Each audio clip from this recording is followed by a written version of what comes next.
This podcast is brought to you by Most Valuable Podcasts, leading the league in podcasting entertainment.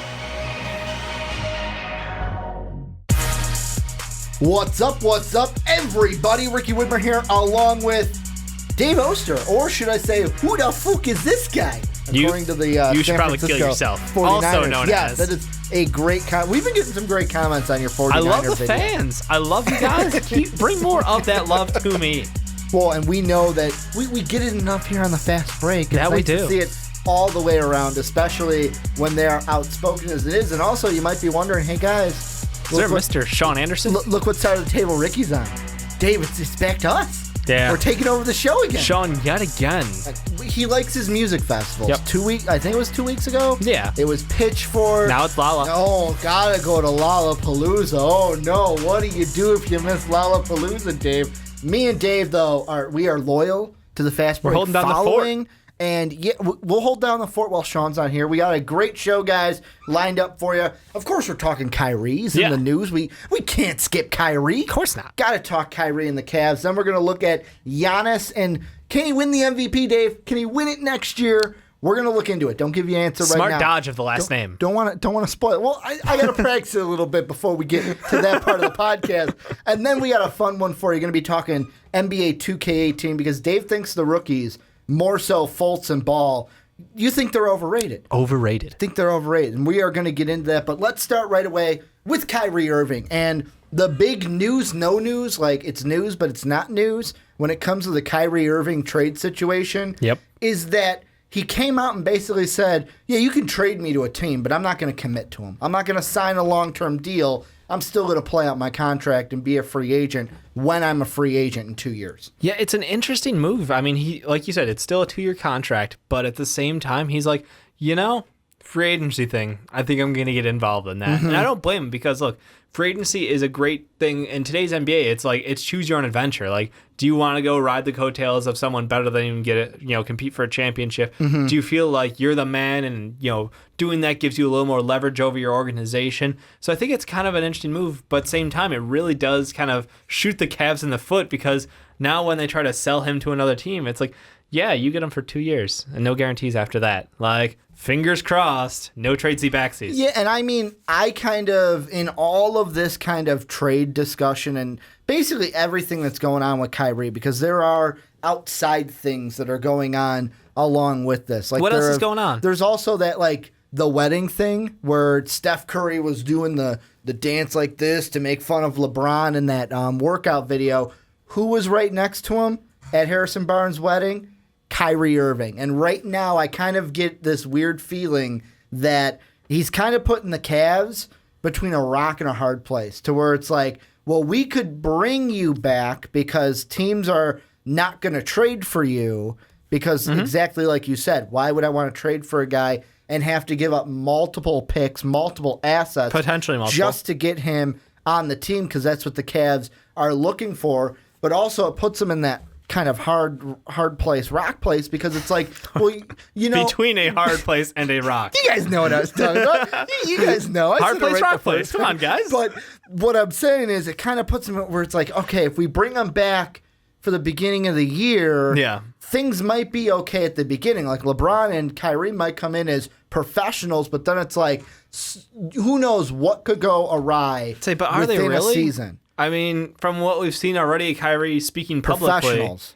Yeah, no, I'm saying, can you trust the fact that he and LeBron will both be professional? I would not. Or do you expect there to be a blow-up if they're in the same building at the same time on the same team? I would expect a blow-up just because I look at the team. First off, I put Kyrie as the number one blame. Everything that has been going on, he's been the most immature out of this whole situation. Of course, is the youngest. Of course, you're sitting there going, well, Ricky, obviously you're not going to say LeBron because LeBron was blindsided by it. But even LeBron is like, hasn't been, well, he probably knew that there was a rift coming between him and Kyrie. But the way Kyrie's kind of acted about it, it's like, so you want to go be the guy for someone else, but you don't want to commit to anybody. You don't want to, and I feel like there's kind of this, with Kyrie, there's no, like, I'm not going to give anything up for you. Where most trades we've seen where it's like, you see guys, well, okay, if I want this, I got to give up a little something. That's how negotiations it's a give and take work. game. I give, you give, and in the end, you try to be the one that gives the less. But this is the NBA, least, I should say. And the players have all the power.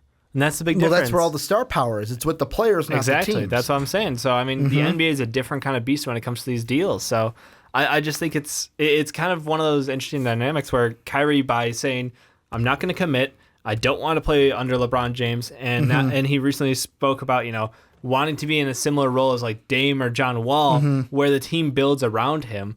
And we watched that experiment try to unfold early on in his career. He was drafted to the Cavs team. They went out, and the next year was Deion Waiters. And then, of course, the awful, Anthony Bennett draft. Tristan Thompson was picked up as well before that. But it's just like, look, they try to build around you. LeBron James came around. Sorry. I mean, it's great. We could build this young core or LeBron James championship instantly. So they went that route. I understand. But even early on, he and Deion Waiters clashed right off the bat. It was, no, this is my team. Nope. Deion says it's his team. So it's that thing where I'm like, maybe it's because he had like a tiny taste, but it didn't go right for him early on in his career, that he's looking around being like, oh, the Wizards, they've got 3 key guys who all came up through the draft together, all signed long-term, now they're locked in. Looks over at the Blazers, similar situation. So I kind of start to wonder, I'm like, is he just chasing after this fantasy and being like, I want me to be the face of a franchise. I want the guys to be built around me instead of, being okay with being second fiddle to the GOAT. Well, I won't even say GOAT because I don't even believe that. But like, I just said that to get the blood pressure rising out there. You almost gave me a heart attack, Dave. A very good player. I mean, come on, now. LeBron's not even the best two-way player in the NBA, Dave. Michael Jordan. That's Kawhi Leonard. Kawhi Leonard's the best two-way Michael Jordan player. taking shots. But I mean, I kind of look at this kind of in the same sense as you were saying, where I love how you use the word fantasy because that's truly what it is. Being the guy and being the number one piece, that is truly a fantasy. Air quotes. Well, I hate to say it, but I look at the Golden State Warriors, and they are possibly the only team right now in the NBA, besides maybe the Spurs. So the Spurs and the Warriors are the only two. The Warriors are more on the higher pedestal than the Spurs in this of the Warriors. It doesn't we know Steph is the number one and probably the most popular player on that team, but on that team you don't get the sense that Clay is jealous of Steph because he's the most popular, or Draymond's jealous of Clay or jealous of Steph, or when Durant won the MVP, you didn't get Steph Curry's jealous of KD because Curry's the most popular on the team and technically the captain, and Kevin Durant won the MVP. No, they're just happy for each other and happy being a team. And then it's the complete opposite with Cleveland, where it was clear that LeBron James is here, Kyrie Irving is number 2, and with Kyrie it doesn't sit well. However, I kind of feel like you're being a hypocrite when you're like, you know what, I want to be the guy for a team, and then a team goes, yeah, we want to trade for you, but if you want to be the guy, sign on with us. And he goes, nah, I don't want to commit to anything. I don't want to lock myself down to you. I don't want to commit to anything. It's like, then how are you going to be the guy? No, I think he's hoping that they're going to, in that 2-year time period, is a show me you want me kind of a game, which, again, puts the organization in a bad place because now they have to prove to this player that we're committed to you. We're going to make more moves, which is a la LeBron. We're going to go out and get all the guys you want us to get. We're going to try to fill in that team around you. And I just feel like, again, we're putting an organization at a potential risk where if in 2 years he doesn't want to, if he's like, this isn't working out, I'm done. And then they've got a team of role players around Kyrie Irving, and what are you going to walk away with? Kyrie will be traded. There is no way he hits free agency at the end of his contract. I don't. The only thing at the end of his contract, he probably will hit free agency. No, but I'm saying he's going to be traded before he hits the end. The Cavs, if it gets to a contract year, and we get to the trade deadline of that contract year, there's no way that the Cavs, I don't want to say there's no way, because obviously there is a way, but I think it would 1%. Be completely idiotic of the Cavs to let Kyrie walk for nothing. Even if you are in that year going, you know what? Give me Victor Oladipo. We're truly not winning. We're taking Sabonis and Oladipo for Kyrie. So basically just trade Kyrie for Paul George. But I honestly think that this year a trade gets done.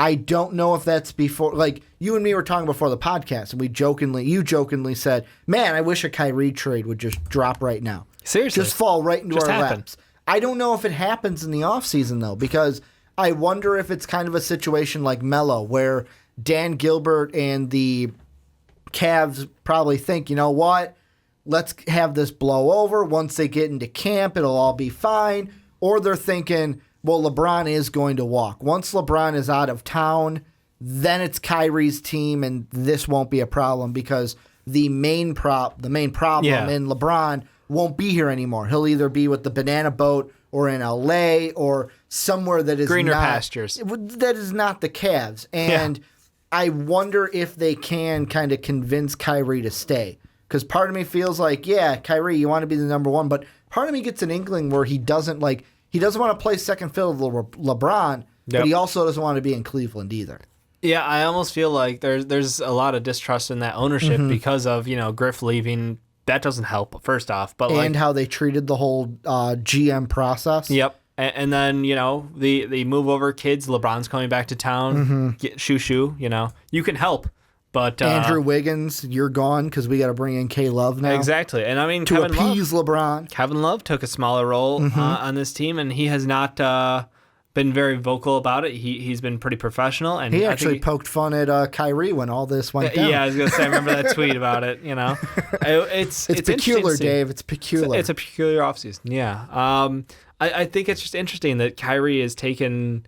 I don't even want to say it's such an ego trip for him to say this, but it does feel like what is your priority when playing the game of basketball? Are you there for the love of the game? Are you there for the money? Are you there to make yourself a bigger brand? What is his goal? What motivates him? Because everybody has their own thing. Everybody's gonna say they love the game. I get it. Everybody does to an extent, but when you guys are ring chasing, there's a different goal there than, becoming your own guy and establishing yourself. KD could have gone to the Nets for all I care and been like, this is my city. I'm taking over Brooklyn. Yeah. Da-da-da-da. Or he could have went home to the Wizards. Could have went home to the Wizards. But then that would have been, John Wall, Bradley Beal. That's a little bit of extra. So it's more so where do you want to go and what are you trying to prove with this move? And for me, I think Kyrie is just so dead set on the idea that he has to prove he's not, LeBron's shadow. He can actually accomplish something on his own.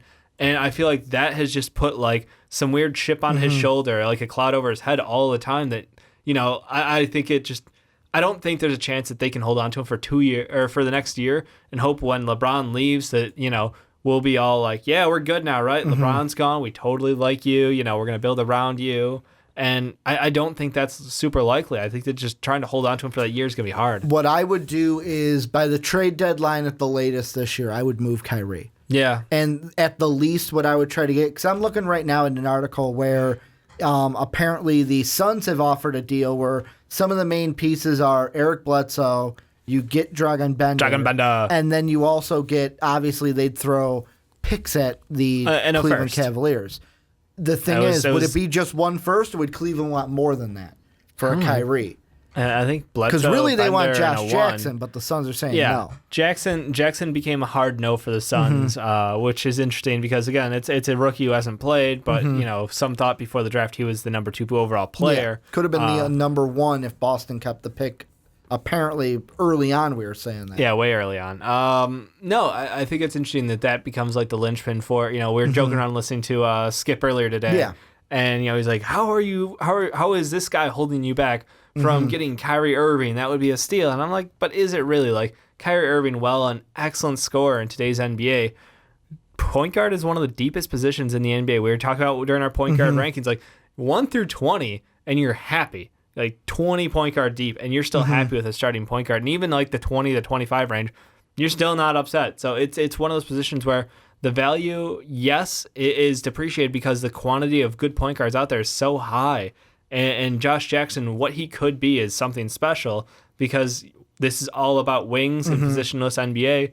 So I think that, yes, while the Suns are valuing him extremely high, they have every right to. But they're willing to give up Dragan Bender, a guy who, one of the youngest players out of the draft last year, and he was hurt, but he looked promising in limited spurts. So it's not nothing. Eric Bledsoe, a top pick in that draft, and then another not first overall, but like another lottery pick likely. Plus, let's also be honest, Bender, the whole thing that'd be different from the Suns to the Cavs with him is that right now it's him and Chris. Yep. And they are the same draft class, same kind of starting They're both top point. 10. And it's like you're battling somebody that's on the same plane as you, where if he got to Cleveland and this trade went through, it would be, yes, I'm under K-Love. K-Love's not going to be here forever. I can just develop without having to worry, is it me or that Plus, guy? he can stretch out and be, a outside five if they want to play it that way. They've used K-Love that way as well. So, I mean, the two of them together definitely spacing out the floor. That reminiscent of what LeBron wants to do with the ball. So, I think that's actually not a terrible fit. I mean, a lot of this is kind of hoping on Bender, continuing to develop and hoping that one injury his first year hasn't totally like set him back, and we're not like all the hype kind of gets taken out of your sails after that first year. It's kind of like Stanley Johnson, Justice Winslow, all these guys who we talked about. When they came out, I was so high on Justice Winslow. When they came out, so it was high. like these, and that's what I'm afraid. Like if you get injured, if you get that setback during your first couple of years, like how are you going to continue developing? How can you get over that hill? So I think Bender still has a ton of value because he's so young. He's just going to be turning 20 in November. So, again, I feel like that deal on the table for the Cavs is probably as good as it's going to get. I have a feeling like as time goes on, this is going to be kind of like the Boogie thing where your value is only going down from here because the more Kyrie talks, the less you sort of want him almost. It's kind of, and that's exactly what Boogie was, where the more he talked, it's like, I don't want that word cancer on my team. Yeah, I know. And to me, I look at it and I go, you have to do like this. Even if I got Bledsoe, Bender, and a first, I think I would take it right now, only because, maybe not right now, only because I still feel, like I said, there's that part that's like, well, maybe they can work it out. However, eventually you're going to have to push that button because I look at your draft picks, and coming up, you have for 2018 a second-round draft pick. Yeah. You have a second-round draft pick, and that's all you have, and that's according to Real GM with the future picks. The next first you've got, it says actually the 2019. You gave that pick up to Atlanta. Right now, the only picks that are your own, are the 2019 second-rounder that you got from Minnesota or LA, whichever's less favorable, and then 2020 second-rounder. Those are the only draft picks you've got. They've got 3 no second-rounders in the next 3 years. Yeah. That's where they're going to bring in talent and rebuild around Kyrie. Exactly. I think you trade Kyrie because, let's be honest, you're not keeping LeBron. Yep. Even if you were able to blow the roof off the ceiling, they're the same thing. I get it. I'm trying to say, and get Melo to come in, play with LeBron. I think even if you did that, LeBron doesn't stay in Cleveland. I think LeBron is gone no matter what. Let's try to get a first so that we can start. You'd get Bender, who's a young player. You get Bledsoe, who's a veteran who can play point guard for you and start. He's not that old either. I know. He's still prime. Obviously, it's a step down slightly from Kyrie. Yeah, I mean, it's a different role. I mean, Kyrie was your go-to shooter, like the dude could light up from outside. Bledsoe isn't a fantastic three-point shooter. I think he was like shooting like 34% last year. So, again, it's just like it's a different role, but at the same time, Bledsoe also brings a physicality, some defense, and a little bit of an all-around game where Kyrie just brings excellent scoring and amazing handles. So it's different roles, but at the same time, like it's not necessarily net negative because, again, you're reassuring your future. You have longer-term deals with Bledsoe, with Bender, and then that next first pick. So it's not terrible, but at that point, like, are you building around K-Love? Is K-Love is he the future for this Cavs team? Or is K-Love getting shipped too? The only other team and deal that I've heard that I would like if I was a Cavs fan would be the Timberwolves to get Wiggins, Jeff Teague, and a pick. Right, because that, of course, taking place in December. December, because of Jeff Teague being signed. You get Teague, who can start at the 1. You get Wiggins back, who can be your bright young star, and you get a first-round pick. That's the big thing.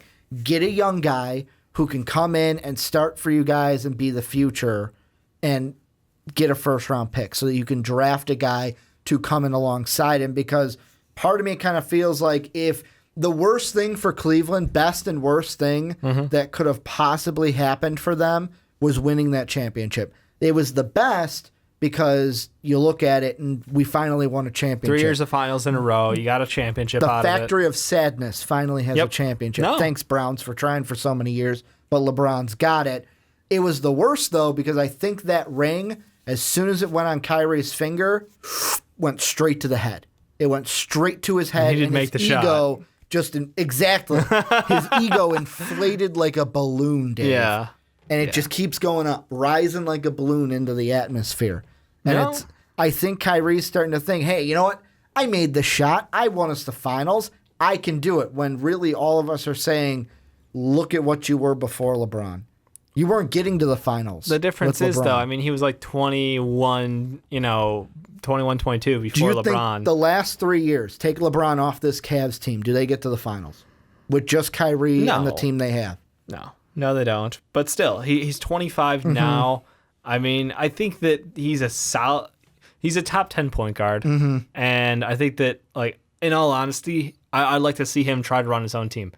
And that's no offense to, his role under LeBron. It's just more of a curiosity now for me because everybody is so heavily criticizing how it's LeBron's team, LeBron runs his team, and you're a secondary. Brown. And so if you put him on a team to be the guy, I'm kind of curious. I mean, and that's why I want to see the Suns thing. Like, Devin Booker is an amazing offensive talent, so you have two fantastic shooters on that team. Nobody's going to play defensive guard. Nobody cares. And then you've got a bunch of younger talent as well. So, like, coming in at 25, you're the guy on that Suns team. I legitimately want to see that happen. I want this trade to happen to the Suns, like, ASAP, so we can watch how this develops. But you're right. I don't know if it's going to go down, in the next week. I hope it does.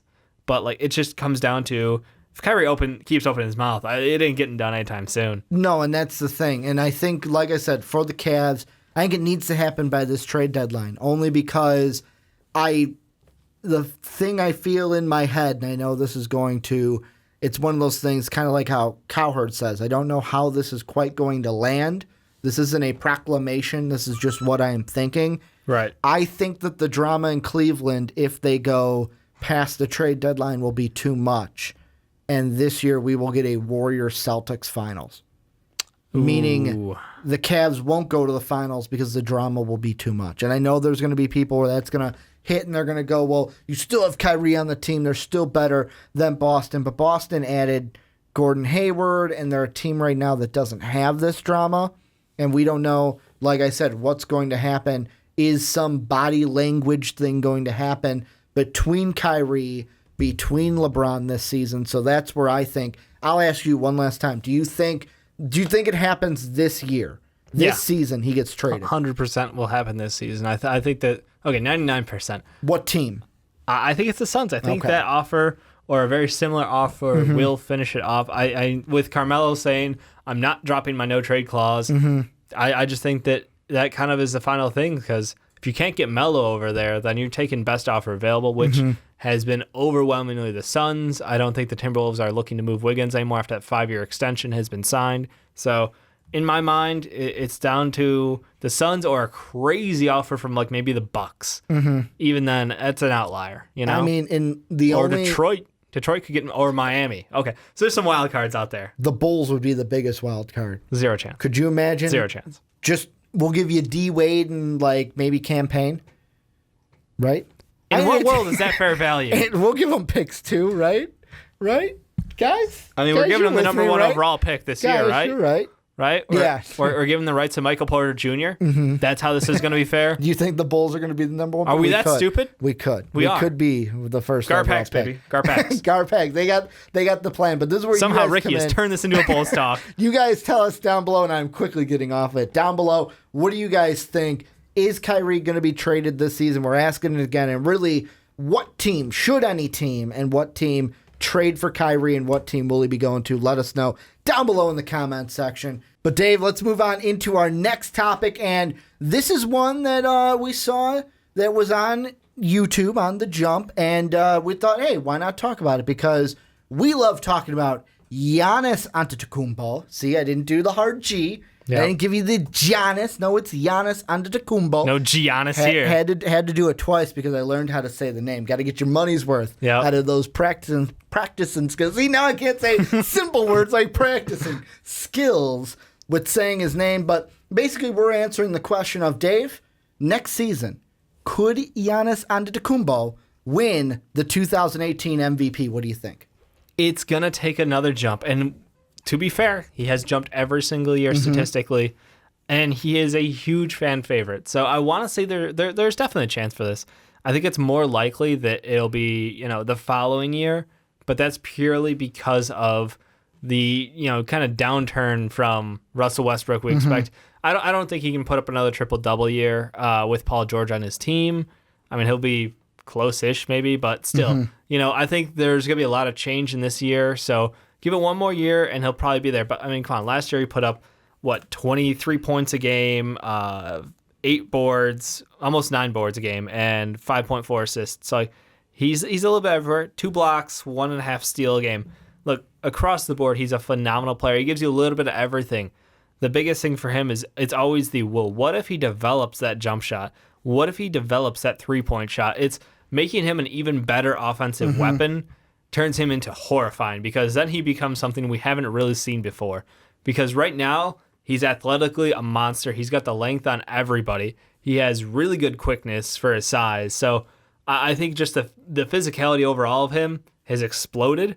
And man, I want to say like I'll give him a 30% chance. I'm gonna say a hard no. Hard no. A hard no. And the reason why, I'm going back right now, kind of backlogging all the way to the Dirk Nowitzki MVP. From the 2007 NBA MVP and looking at it, here's some of the things that I have in common. Last year was probably the only year this did not happen. However, I'm putting an asterisk next to last season because of what because of what he did with the triple-double and averaging it through the entire season, the breaking Oscar Robertson's record. Yep. You knew he was going to win it. You knew he was going to be the MVP. I mean, and some that was Russell people Westbrook. voted against him still. Some people did, but let's be honest. We knew as fans that it's like no-brainer. Yeah. Russ is going to be the MVP. But I look at everything else. 2016, Steph Curry. That Warriors team, first in the West. The year before that, Steph Curry. That Warriors team, first in the West. Then you look 2014 MVP. The Thunder, second in the West. Then let's go before that. LeBron in 13 and 12. In the 13 one, Miami Heat, best team in the East. The next year, the year before that, Miami Heat, second in the East. We go even before that. Derrick Rose in 2011, Bulls, top team That was a crazy in the year. Eastern Conference. That was also a very bad year, Dave. That was crazy a bad year. one. I know. It was a great year, bad year. But then we got LeBron in 10 and 19, Cavs at the top of the conference in 10, Cavs in the top of the conference in 9, go back to 8, which was Kobe Bryant, Lakers, number 1 team in the West, and then 2007 with Dirk, the Mavs were the top team in the Western Conference. So the way I'm looking at it is since 2007, nearly 10 MVPs. The real question is, are the Bucks going to be a top 2 seed in the East? The answer to that is no. Your second question is Giannis Antetokounmpo going to average a triple-double and break Russ's season? The answer to that is no. So by answering those 2 questions, you have the answer to this one. He's not going to be the MVP. I completely disagree with the fact that you think he either has to average a triple-double or he has to be the number 2 team to win it. Like, just because it hasn't happened that way before doesn't mean it can't happen now. And I think that voting is changing. The way that players are being valued on their teams and his effect on this team. Look, he went up 6 points a game last year. 6 points a game jump. He could do that again. It could be crazy. He could put up 28 a game. I mean, why not? If he puts up 28, 10, and 6, are you really going to be like, nah, He's not good enough. 28, 10, and 6 isn't good enough. If you're the fourth, and especially with this year, 2 blocks and an assist and a half, especially this year, if you put up those numbers and you're fourth in the East, get out of here. Get out of here. You're not this in the upcoming discussion. year. Yeah, because the East is going to be so weak. So it's going to be if you're. How does it matter if the East is weak? Does it matter that Russ just got absolutely stomped on by better teams in the West? What I'm saying is if you're going to put up great numbers, but then you can't bring in a weaker. I'm looking at just the East now. In a weak East, probably the weakest Eastern Conference that we have seen in ever, it's basically. Lost some star power. Let's put it this way. If you're the 4th best team in the East, because right now, let's be honest, the Cavs and Celtics are fighting it out for 1 and 2, and right now, based off of last year, it's the Wizards. Yeah. So maybe even I expect the Bucks to sit around 4. They could even be the 5, depending on how the Raptors do. I do not see an MVP coming from a team that is less than top 2. Not even maybe top 3. I say you can Russ argue. Got it. Top 3. Well, like I said, look at what Russ did. Yeah. He averaged for the first time I say 30, ever. 10, and 10 versus 28, 10, and 6. Basically, he's going to have 3 blocks. He's going to have 2. a historic season. That's the only way he wins the MVP. I'm just saying, I don't expect the performances from this year to be repeated by Russ or Harden. So I think that individual stats from other guys, because they're all pairing up, is not going to go up. I think he's got a shot going forward of being a standout stud because the East is now primed for new all-stars, new guys to step in and fill that role of becoming a superstar. Giannis has the fan support in Milwaukee. He's exploded out nationally to become one of the favorites. And I think right now it's in the East, we talked about it's LeBron James, it's John Wall, and I think it's Giannis. I think those are your 3 best players in the East. So I see no reason why he can't compete for it. I think, it's going to take another large step, but up to this point, he hasn't proven that he can't do that. All he's done is get better over his career. If he can figure out how to shoot more than, 30% from 3, then he's dangerous. Then he's even more dangerous. If he can learn to get that jump shot down pat, so he has a little bit more of that outside game, we're looking at something special here, Ricky. And that's the only argument I'm making. The thing and I'm not going to say that he has a 0% chance. Obviously, no, you said 0. You said there's no discussion here. Okay. Unless he has just a triple-double or they win the East, he is not even in contention. I've got I'm going to say 4 people You're right now. You're going to backtrack on me? 4 people that I have that could win the MVP. If you want me to give a top 5, I'll give a top 5. Give it. I think we all My number 1 is going to be LeBron James. It's always LeBron James. He's always. You argued he should have been the MVP this year. Yes, should have been the MVP. You're wrong, but you argued it. Because of his stat line with the 5-5 and then shooting over 40% from the field. I'm sorry. Guess who else did that? Giannis. Yeah, Giannis did that with 22, almost 9, 5.5. And he shot, let's check it out, 52%. LeBron's team was also, and I'm falling back to it, and you're going to say, well, Ricky, it's a crutch. No, but it's true. LeBron's team was also the best team in the East. With 2 other All-Stars on his team. That's not the case, though. We're not looking at an MVP going, who else is on his team? Well, we did.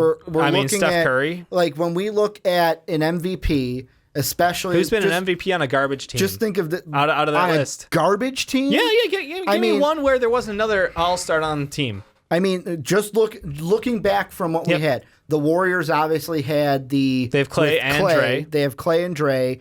Durant had Westbrook. Yep. We had LeBron in Miami. Obviously, had the big 3. No help there. Derrick Rose, when he won it, had Joakim. Joe at that time was good, but not a defensive player of the year. He became. Luol Deng was pretty good for that. Luol Bulls Deng was team. good. Yeah. You look at LeBron when he was on the Cavaliers, then Kobe's Lakers, Dirk in the Mavericks. Probably maybe Dirk in the Mavericks, and then maybe the 2 Steve Nash years. Steve Nash arguably shouldn't have won those anyway. Well, it wasn't one of them. Should have been Shaq. Should have been Shaq. Yeah, should have been Shaq. So maybe since 2005 and 2006. We got one guy. And before that, it was Kevin Durant on the Timberwolves. That's what I'm saying. It's not that, we're saying that one guy can't win. I'm just saying, look, if he can put up those numbers without amazing supporting cast, and Jabari Parker coming back from that injury could be really good again. I have high expectations for him, but I am still certainly concerned. But this is a Bucks team that has been just getting better under Giannis, and I think that I think he's just the focal point, and because you're pushing that position, it's like our earlier talks about Lonzo Ball. Why do we have him as rookie of the year? Because look, the Lakers are going to use him in every possible way. They're going to get the most out of him, and he's going to run everything offensively for them.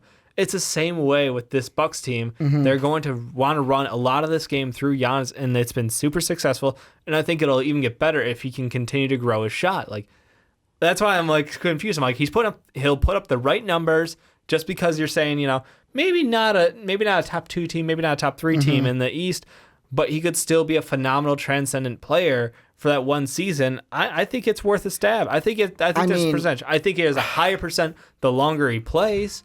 I'm not saying next year is his best chance. I'm just saying he's got a chance. And I'm even looking at this. I mean, I went back even further. So the 2 Steve Nash years, absolutely, the 06 MVP, the Suns were the second best team in the West with 54 wins. The 05 year, they were the best team in the West. The Kevin Garnett year,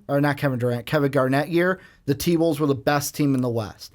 Then the 03 and the 02, which were both Tim Duncan. And I know the Spurs, you could say, had a team around him as well. But also, the best team in the West one year, second best behind the Kings. That was the one where the Kings should have went to the finals if the refs called a fair game, but still a top 2 team. And then in 01, Allen Iverson, his 76ers, best team in the East. So, I mean, that's the big thing. I hate to keep bringing it up because I know what you're saying, and I think Russ kind of proved it this year. You don't have to be a winner to be the best player, but you have to. But also LeBron James proved, because you came out with a great point that Giannis did the same thing LeBron did, and I was advocating for LeBron. Yeah, I mean LeBron did with more points, but at the same time, it's like Giannis can do very similar number or stat lines to LeBron, except even better defensively. So that's where my thing is, like, and that's the reason why, like you brought up, voting is changing, and I think a lot of voters are going to take in mind the East, and they're going to say, wait a second, you did this, you're great and all, but you couldn't even be the third best team in the East.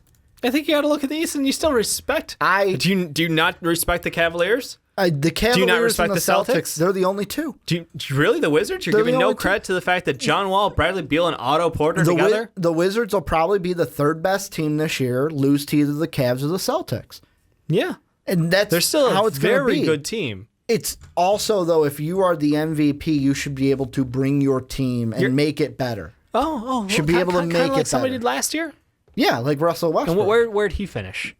He finished They finished sixth overall in the West, I want to say. Yeah, not so great. That, like I'm saying, the West year, I'm not saying it's totally 0%. There's some chance that Giannis can win the MVP. Me personally, I don't see it because I look at, you could say the Bucks team, look around them. Yeah, they have pieces, but is it enough to transcend Giannis into? I caught myself. I said the hard G. Giannis into the pantheon and into the top 3 in the East. I just don't think so. And I think that is going to hold him back from winning the MVP, because we're going to look at teams like if the Cavaliers win the East, LeBron James will be obviously in the front running. Let's be honest. LeBron James could sit out games and he won't be in the front running. You could look at the Celtics, and I mean, Gordon Hayward could maybe be in the running for an MVP. Goose egg. I will call it right now. The Celtics. Maybe we look at John Wall. Maybe John Wall's in the running for the MVP. Or look at the entire West. The West could break it this year. Russ could be back at it. Yep. James Harden could be back at it. You look at Steph Curry, Kevin Durant. They could be back at it as well. I feel like Giannis, there's too many people that are going to not necessarily like have better stat lines overall. Yep. Obviously, like I said, last year, no one was beating Russ's stat line with the triple doubles. Absolutely. But I think looking into it, voters are going to say, you know what? Last year was almost an anomaly to me of like, no one's going to average a triple double this year. Obviously, Russ, I don't think so, because now he's got PG with him, and that's going to take, well, maybe he can average a He'll have less triple-double. shots. He'll have less shots. Scoring's not the problem with Russ. It's he won't have a 30-point. Rebounds is the thing that I'm worried about with him going into this season. Well, it depends what kind of a scheme they run. I mean, if they run it where they want the point guard to rebound to get the offense moving quicker, that's still an option for them to do. But I do think Paul George will soak some boards for him. It's definitely the hardest part for him to get, so fair enough. James Harden's the interesting one in this conversation because you mentioned earlier, I don't see James Harden having the same season. Yeah, because Chris Paul. It's going to be interesting how Chris Paul plays into it because Chris Paul could make James Harden better to where he doesn't have to. I think Chris Paul and James Harden are both going to average 10 assists a game. No, I think that. Then it's not happening. I think Chris Paul is going to average the more assists. Yeah. And it's going to be feeding James Harden, which is only going to help his numbers. Guard. Yeah.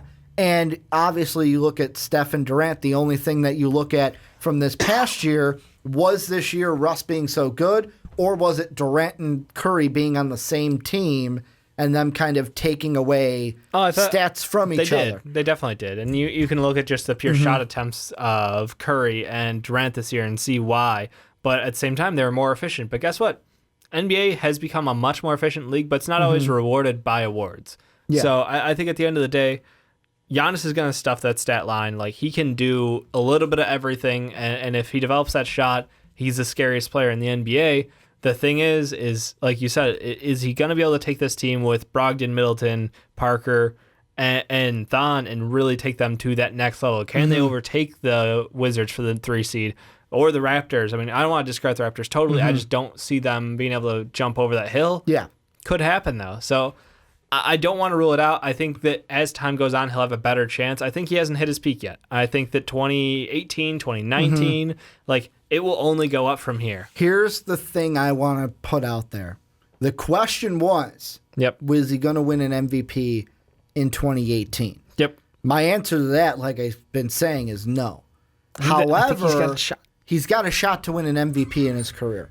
Like, if you asked me, could Giannis win an MVP before he retires, I'd say yes.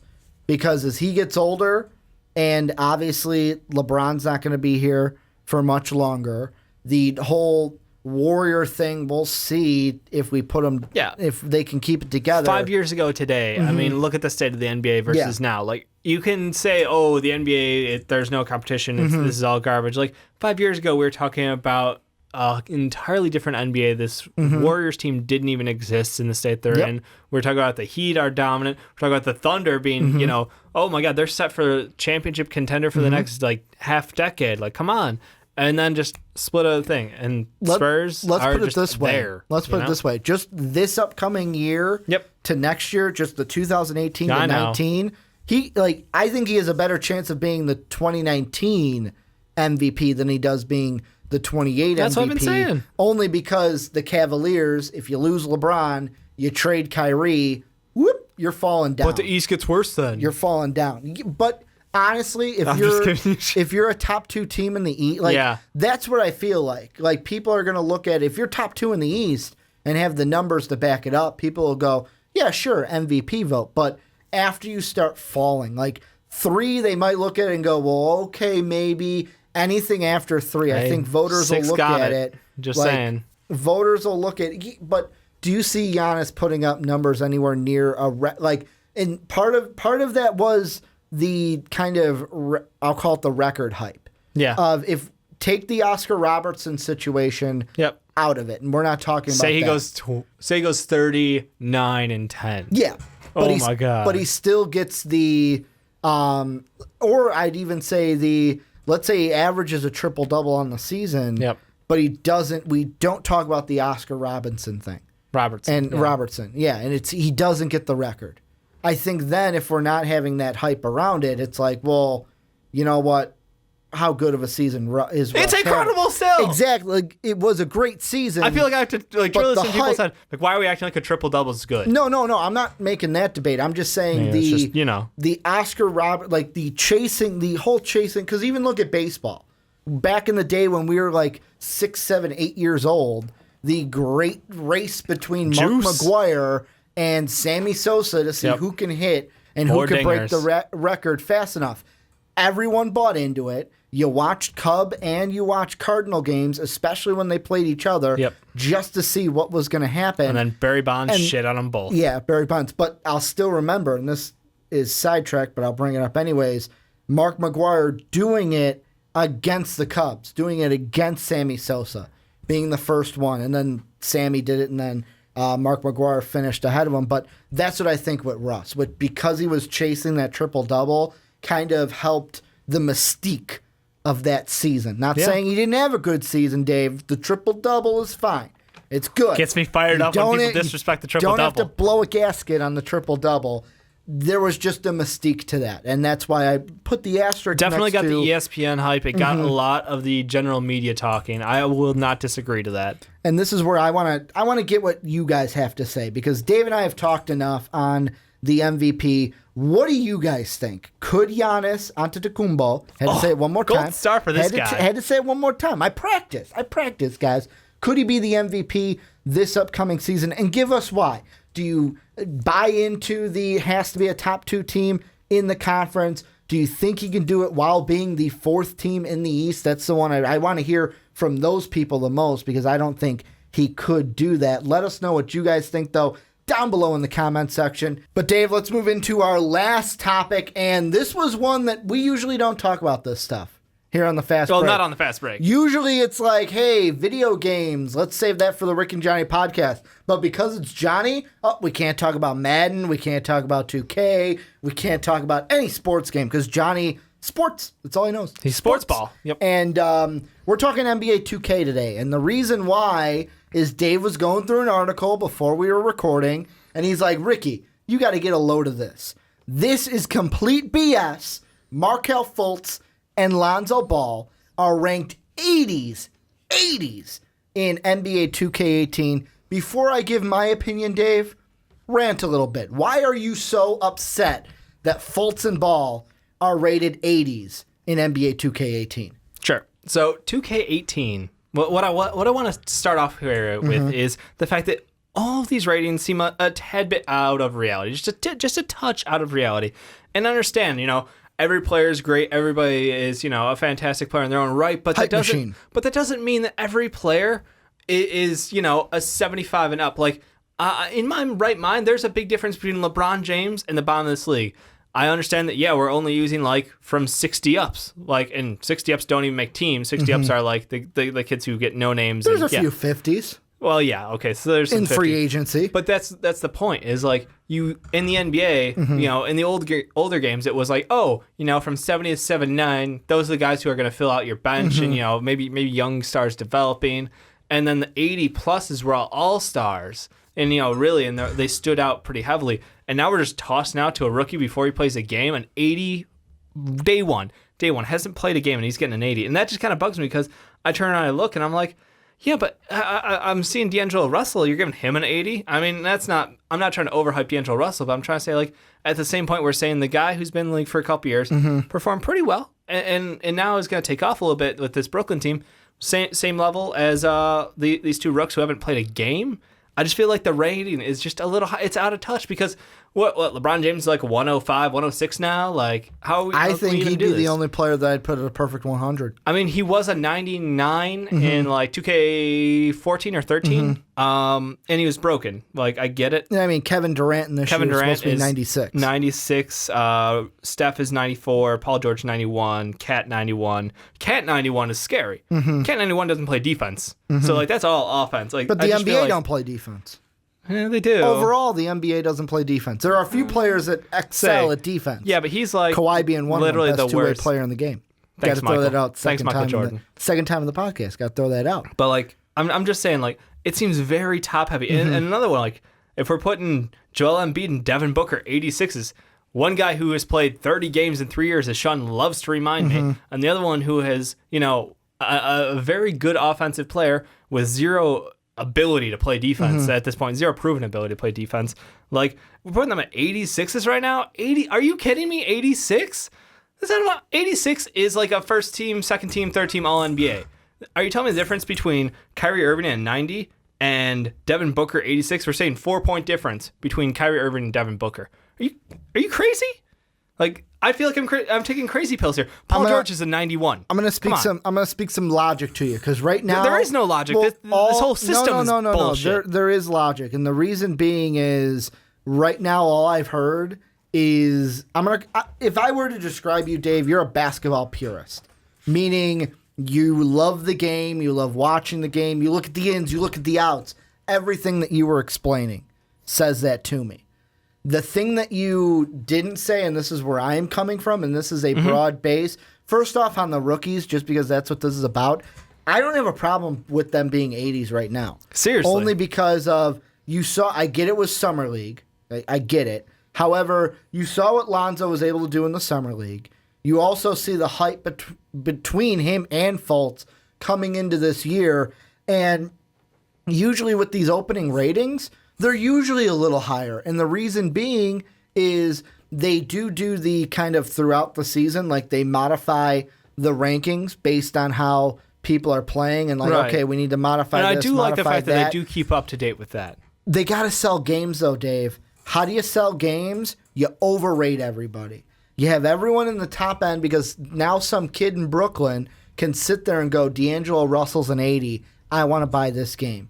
You think that LA, like there are people in LA that would buy 2K18, but you don't think they're going to sell more copies now just because Lonzo's an 80? And all those people in LA that are Laker fans because they flipped their Clipper jersey inside out, not all of you, just some of you, flipping that Clipper jersey inside out, are not going to want to go and play with the new rook of Lonzo Ball. And look at Philly having the 80 of Markelle Fultz, and now 86 for Embiid, and Ben Simmons will be somewhere in between. And you get to you got like 3 All-Stars on the team already. You get to play with that team and try to bring them to a championship. This is like Timberwolves bad last year. Do you remember the Timberwolves last year were like the 3rd best team in 2K? I had them as the 8th seed, I think. But no, in 2K they were like the 3rd best team. Yeah, like I remember. Wise. Wasn't it Kat that tweeted something about it? It was ridiculous, and it's just like, I understand from your point of overrate everybody, we sell more games, but like I just feel like that kind of. It ruins the fun because there is a much larger gap between these players than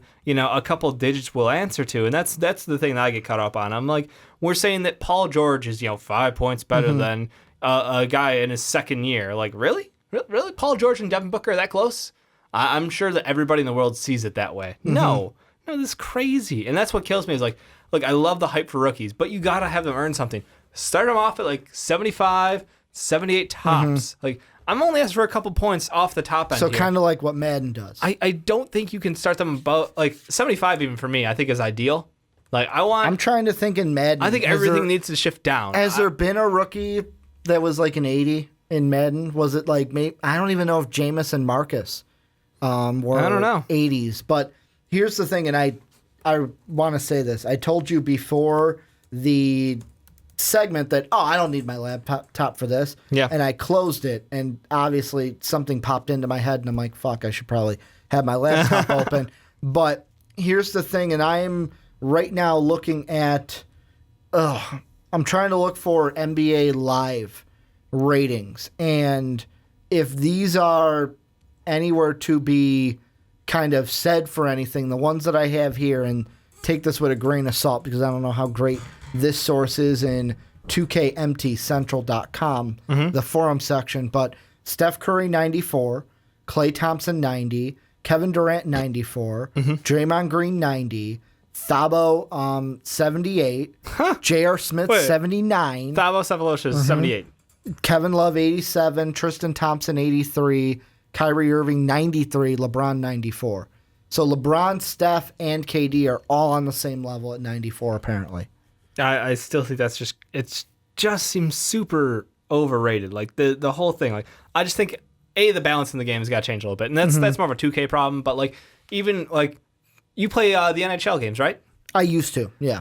Tell me in those games how high were they? Like it was a pretty big spread, and 70s were actually valuable players. I mean, in 2K now 70s are trash. Well, 70s were. Then the thing with hockey that was different was usually, unless it was a franchise that I was able to whittle my way through trades and get the first 3 lines at all 80s, most of my 70 guys were third, fourth liners. Wow. It was mostly because I think of the Hawks teams that I had. No, but I mean, like you start on a team that is, an average team in the league. Now tell me how many 70s are in your starting into your second lap? Probably, maybe, if depending on the team. To start a team, yep. If it's third, fourth line, and maybe some of the second, if it's a really bad team. Yeah. If it's like a really bad team, you got a ton of 70s on that team. Maybe like 1 or 2 90s. Maybe your goalie and one of your forwards is a 90. But that's if you're starting like bottom of the league and you want to build somebody up. And the thing with the NBA games that I think of is, I mean, I kind of want to say, do ratings even matter? Yes. Only because, I mean, the NBA games, and this is the reason why I kind of stopped playing them, it was the fact that it was so easy for me to take a bad team in a year, trade, and just get every fucking first-round pick that I could so that I get the first 5 picks in the draft. Boom, I've got my starting lineup, and I eventually win like 5 titles. Because rookies they always overrate the rookies going into that game, and that's what I hate. Like, all I need to do is grab LeBron. Like, it was really like a maybe 75-25, whether I'm grabbing LeBron or not grabbing LeBron, because there was a 25 chance. He's like, I want to play for the Suns. And you're like, I'm the Lakers. You don't want to play for the Lakers. You want to play for the Suns. There's some game logic that's wrong there. But I mean, it just, in my mind, it's kind of hilarious because it comes down to like, okay, so let's take a look at the second-year players and the third-year players and the fourth-year players from where they dropped off from their rookie year, where they were up here. And then like, oh, Justice Winslow. You went down. Look at what you said in the past. KP, down. Like, well, past one that you played, I think, was 16. Yeah. How you were able to take Greg Oden off of free agency and make him like a upper 70s, low 80s player. Oh no. He would go straight to like 84. Okay. I think Greg Oden by default within 2 years would be an 84, which is ridiculous. It's just like the guy with no knees. Yeah, the man he doesn't deserve to be on a basketball court. But it's just kind of stupid the way that some of the stuff is written up, because take a look at the rookies from 2K15. Where were they in 16? Where are they in 17? They vastly overrate all these rookies. And I get it. It's a lot of hype going into the season. Yeah, they tweak it throughout now, but it still just seems like a cash grab almost in my mind. I'm like, this is just... I don't want to be devalued because I'm clearly hyped up about this game. It's clearly a cash grab. I can't wait to play 2K18. I seriously can't wait to play the game, but still, it's just like you were just telling me, like, I can't wait to stream this. Oh, we are. We're going to stream some 2K for you guys. And now you're saying, but I'm frustrated at what they're doing because it hurts the, I don't want to say like the purity of the game, and that's stupid because it's a video game. But I guess I've hit that point of like, I'm an old man. But at the end, it's a video game. It's a video game. I shouldn't be that upset about a couple ratings points, but I feel like it's a slap in the face to experienced players. Like Dwight Howard's an 81. You can put Markelle Fultz and Lonzo Ball at 80, and Dwight Howard at 81. Well, I mean, Dwight Howard's older. Still a double-double machine. Yeah, but he's old. And 81's not bad. Give the man some respect. I mean, it's like Kobe Bryant was before he retired. He was still an upper 80s. No one's saying 81 is bad. We are. Because we're putting rookies who haven't played a game there. We're saying 80 is bad. And that's what the point of the argument is. You're not upset that, like, a Dwight's at 81. No, I'm upset. You're upset that Ball and Fultz are at 80. We've moved the bottom up, and that's my problem, because I feel like there's a lot of players who should be in their 70s, and rightfully so, but I feel like we're just like, no, the bottom line just keeps getting higher and higher and higher. Everybody's amazing. Is that what we're going to tell each other? Like, is this the everyone gets a participation trophy? You're all great players. That's what I feel like. Honestly, it just kind of is like, this is stupid. Like you said, because you can just spin a team around in a year with rookies. And the thing that I'm looking at right now, and hopefully this EA article brings me to it, the game that I would compare it to is Madden. I know it's a different sport. I know you've got tons of them, but here are some of the rookies coming into Madden and how they can compare to a 2K. Myles Garrett, 83. You got O.J. Howard, 82. Leonard Fournette, 81. Jamal Adams, 81. Christian McCaffrey, 81. Those are the top 5 That's crazy. Rookies rated in Madden. With the honorable mentions, Dalvin Cook, who is a second rounder, is an 80. Dalvin Cook, who is a second rounder, is 1 point off of Christian McCaffrey and 1 point off of Leonard Fournette, who are both top 10 picks in the draft. Also, John Ross, who ran the 4.22 and the 40, he is ranked at a... Oh, is it not going to tell me? Is it not going to tell me? It's not going to tell me his rating. All right. It doesn't have it, but it mentions his name. But like, But I mean, like even look Anthony at some of Davis came in those. 78. LeBron James 78. Yeah. Like 78 should have been the top end, and I feel like even that is like still really high. It feels to me that we're moving up the bottom end just to make people happy. Well, And that makes me angry because it's a slap in the face to the experienced players in the NBA. it's not moving. It's not realistic.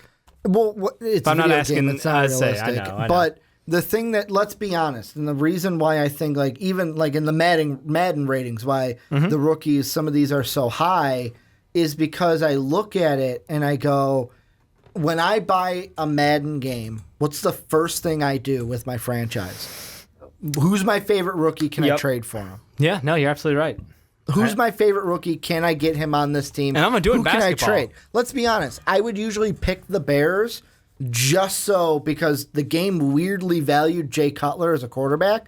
So I could trade Jay Cutler for almost any rookie I want. I had to put in picks too, so I had to give up some firsts to get this rookie. Yeah. But let's be honest. Like trading Jay Cutler in a first for the rookie I like in a fourth, I'd take it all day. Andre Drummond Just was to an get that 89 in rookie. 2K16. Dragic was a 78 in 17.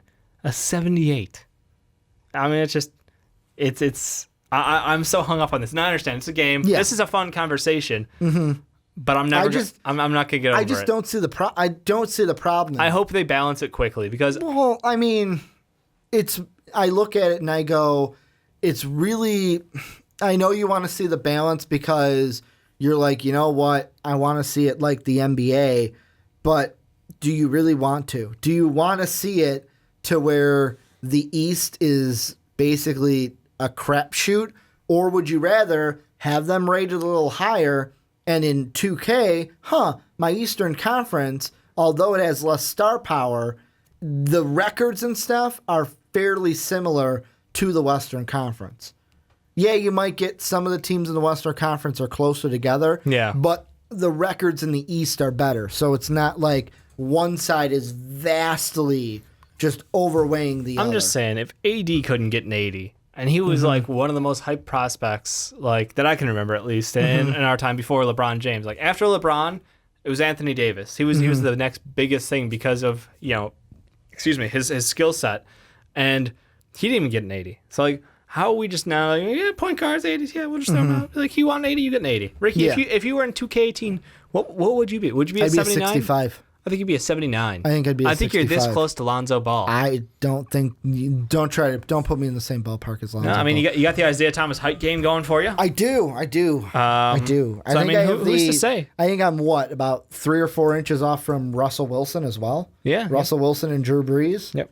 What is that 3 inches? Are they 5'11", 5'10"? Yeah, they 5'11" is Russell like Wilson. to tell themselves they're 6 Yeah, foot. I'm about 3 inches. I'm 3 inches off of Russell Wilson if I wanted to go play quarterback in the NFL. But I mean, I'm just saying, make him earn it. I don't care if after a old month man Dave, you got to earn it. you in this do. league. Get off my lawn. After a month, you can update them from a 77 to an 80 Go if back they're 4 dominating. Okay, go back 4 years. You're Yep. now 23. Yep. Would you be upset as you are now? No. I didn't pay as much attention to basketball. I enjoyed basketball, but now that it's become part of my job to love and do Analyze. analysis on this game, like the little things do bug me a lot more. And yeah, I'm gonna get a lot of hilarious comments because I'm taking this way too seriously. But it's just one of those things where it's like you could give Anthony Bennett an 80 because he was the number 1 pick. No, I give him a 0 because he's a bust. No. By 2K logic, he would get an 80. What would Darko be? Probably a 78, 79. But you Yeah. got to give him a 5-point boost because he got a ring before LeBron. That's true. So at the end of that rookie year, Like a great friend of ours once said, Dave, some would say Darko Milicic is the best player from that draft class because he was the first one to get a ring. it's a bold statement. First one to get a ring from that draft class. It's a bold statement. I mean, yeah, I just look at it. I mean, a few things. First off, you got to sell games. And how do you sell games? You have players who are highly rated. I know people are going to be on the same side as you and say, I don't want that. I want a more evened out. I want a more evened out I just think league. there's a larger scale between 96 is the highest, right?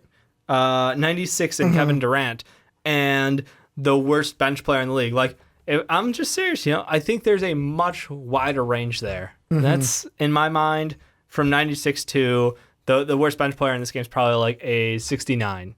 Like, that's not far enough. Yeah, I'm sorry. The thing I also You look can't play at, 70s on your bench. You'll lose. I know You can't win a championship with 70s on that bench. You can't. You can't. And Game logic does not allow. I look at it and I think you gotta sell games, and especially with the rookies like Fultz and Ball more than Fultz because he got injured in summer league and we didn't get to see a full sample from him. After seeing what Ball did in the summer league, I'd be like fucking fine with an 80. And because of Fultz and how much hype there is around him and that team, I'm fine with an 80 to start.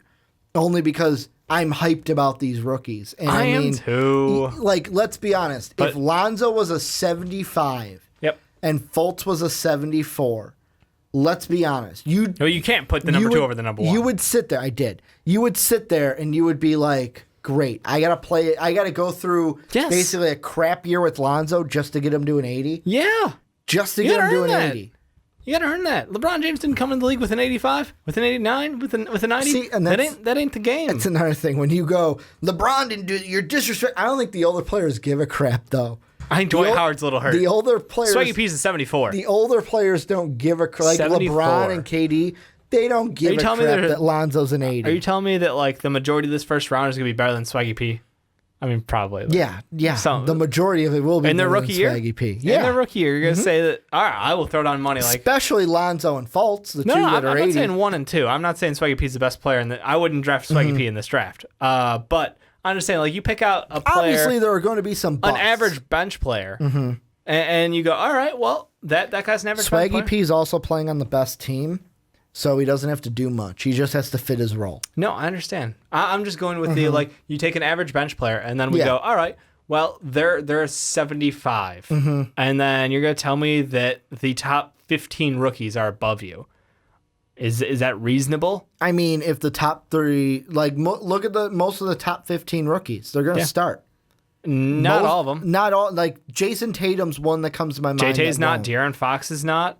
But, I mean, look at on any, like, if JT and De'Aaron Fox weren't on their respective teams and were on a different team. Let's put it this way. If De'Aaron Fox was on the Mavericks instead of Dennis Smith, De'Aaron Fox would be starting. No, I'm just saying. If JT was on the Suns. It's a slight because we're going to see a lot of these bus players. Do you think Dragon Bender? Do you think he is as high as he was last year? No. Exactly. Do you think Justice Winslow?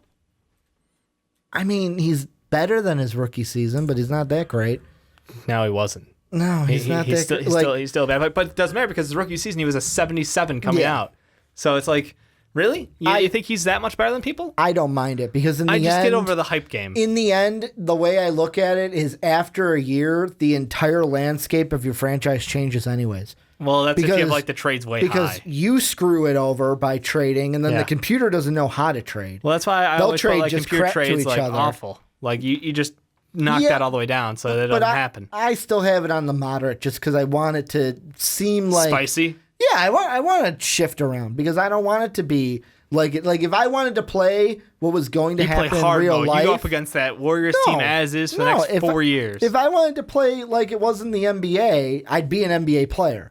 I want to go out and I want to see the shakeups. I want to go I like to get like the GM mode is my jam, man. Like that's I like to control the game, and I think that's Dave a ton don't of like fun. Playing the games. He just likes putting the team together. I don't. I play 2K the other way. And then he gets mad when the team doesn't win the finals. I mean, they were stacked. Yeah, when you don't win the finals. When you have LeBron James, you don't win the 2K, finals. I'm looking at you for some balance changes here. But this is where let's turn the conversation on to you guys. Let us know down below. Do you care? Is this just Lonzo a stupid topic? And Fultz is it's not a stupid topic. Am I overreacting because a little bit? I will say that they're more condensed in rating. They're so grouped together. I just don't have a problem with it because I get that you got to sell games and you got to get people hyped for it. But I want to know what you guys think. What do you think of the ratings? Are people rated too high? Are the rookies rated too high? Should they be lower? Let us know down below in the comment section. Also, thank you guys for listening either to the individual segment, the full podcast on YouTube, or on Blog Talk Radio, giving us, Dave and I, a little piece of your time. Sean will hopefully be back next week. Yeah, unless you got another concert to go to.